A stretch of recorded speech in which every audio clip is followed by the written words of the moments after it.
नमस्कार। Daily news में आज वो कौन सा फैसला था जो राजीव गांधी की मौत का कारण बना, जानिए हमारे साथ।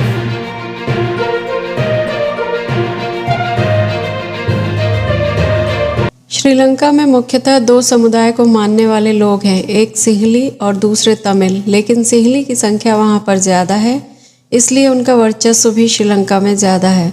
इस स्थिति में जो तमिल हैं तो उनको ऐसा लगता था कि उन्हें उन अधिकारों से वंचित रखा जा रहा है जो अधिकार सिंहलियों को दिए जा रहे थे। इसलिए तमिल अपने लिए तमिल इलम के नाम से एक अलग देश की मांग कर रहे थे और इसके लिए छोटे छोटे गुट संघर्ष कर रहे थे। इसी में एक गुट था LTTE यानी लिबरेशन टाइगर्स ऑफ तमिल इलम, और इस गुट का सुप्रीमो था वेलुपिल्लई प्रभाकरण। उस समय LTTE बहुत खतरनाक माना जाता था। इसके सदस्य मानव बम के रूप में काम किया करते थे और माइंस बिछाने में माहिर थे। 1983 में इसी LTTE ने श्रीलंका के 13 जवानों को मार दिया था। इसके जवाब में श्रीलंका की सरकार ने LTTE के खिलाफ कार्रवाई की, जिसमें कई निर्दोष तमिल भी अछूते नहीं रहे और स्थिति यह बन गई कि श्रीलंका में गृह युद्ध छिड़ गया। हजारों तमिल समुद्र के रास्ते शरणार्थी के रूप में भारत आने लगे। अब इस मामले में भारत ने भी हस्तक्षेप किया। 1987 में भारत के प्रधानमंत्री श्री राजीव गांधी थे। उन्होंने इस मामले को सुलझाने का प्रयास किया। राजीव गांधी ने इसकी पहल करते हुए श्रीलंका सरकार और लिट्टे प्रमुख प्रभाकरण दोनों से बातचीत की और एक सामूहिक बैठक में प्रभाकरण को समझाने का प्रयास किया कि आपको सिंहलियों के बराबर ही अधिकार दिए जाएंगे, किंतु एक अलग देश की मांग न की जाए, और प्रभाकरण ने भी इस प्रस्ताव को स्वीकार कर लिया। अब श्रीलंका में शांति स्थापित करने के लिए भारत सरकार ने 20,000 सैनिक शांति सेना के रूप में भेजे। तय योजना के अनुसार शांति सेना का काम था कि जितने भी छोटे छोटे संगठन हैं उनसे हथियार डलवाए जाएंगे और जाफना प्रांत से श्रीलंकाई सैनिक वापस चले जाएंगे और उनकी जगह भारतीय सैनिक ले लेंगे। जाफना ही श्रीलंका का एक तमिल बहुल प्रांत है और लगभग सभी गुटों ने भारतीय शांति सेना के आगे हथियार डाल दिया।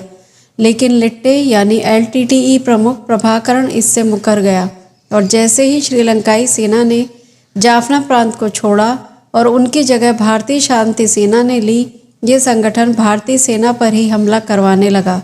इसी दौरान 1989 में भारत में चुनाव हुए, जिसमें राजीव गांधी चुनाव हार गए और VP सिंह प्रधानमंत्री बने। 1990 आते आते इस कार्रवाई को स्थगित करते हुए भारत ने अपने सैनिकों को वापस बुला लिया। एक साल के अंदर ही VP सिंह की सरकार गिर गई और नए चुनाव की घोषणा हुई। अब प्रभाकरण को यह लगने लगा कि अगर भारत में फिर से राजीव गांधी की सरकार आती है तो वह हमारे खिलाफ एक्शन ले सकती है।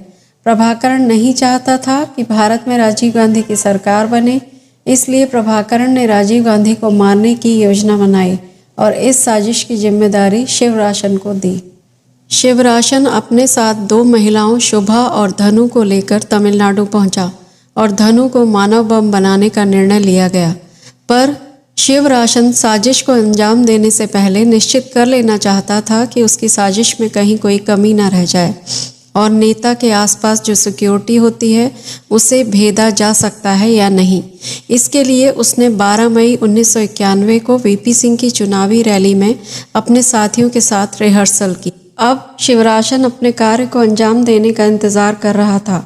21 मई 1991 को तमिलनाडु के श्री पेरम्बदूर में राजीव गांधी की चुनावी रैली थी। शिवराशन अपनी महिला साथी धनु को लेकर रैली में पहुंचा। जब राजीव गांधी रैली में पहुंचे तो धनु उनकी ओर बढ़ने का प्रयास कर रही थी, पर सुरक्षा कर्मियों ने उसे आगे बढ़ने से रोक दिया। लेकिन राजीव गांधी सुरक्षा कर्मियों को इशारा करके कहते हैं कि उसे आने दिया जाए।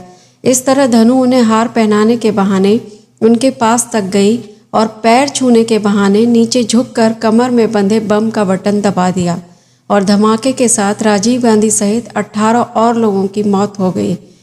9 बजे यह रैली शुरू हुई थी और 9:21 पर राजीव गांधी की मौत हो गई। श्रीलंका में शांति हेतु राजीव गांधी द्वारा लिया गया सबसे सफल फैसला ही उनकी हत्या का कारण बन गया।